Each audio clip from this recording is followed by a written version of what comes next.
Maayong buntag kaninyo diha mga par. Bunal ragyapon ta mga par.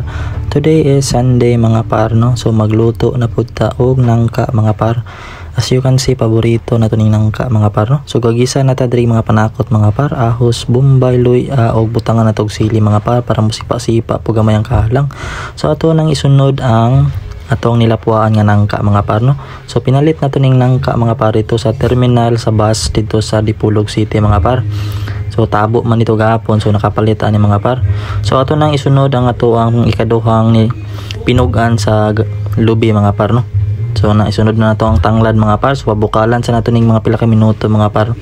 So dali ra man na siyang bukal mga par, kay nilapuan naman nato nadaan nato ang nangka. So isunod na nato nito ang pamintang dahon, liso og durog mga par no.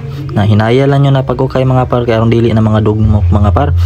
So ato nang isunod na ato ang pirmirong pinugan sa lubi mga par, ang gata para ispiso kay mga par no. Tangan na to og buwing pang pahumot mga par, atog kamayng tubig ug asin mga par. Medyo ulan-ulan gyapon atong panahon diri mga par, pero bunal ra gyapon ta mga par. Lami kay higop og sabaw ron mga par sa may nagalang-halang mga par. So kana mga par, bukal man ato nang hinayen na to ang gasol mga par, kanaluto na to ang giluto mga par.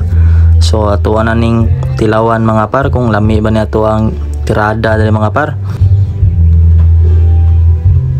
Lami kay mga par. Thank you for watching. God bless.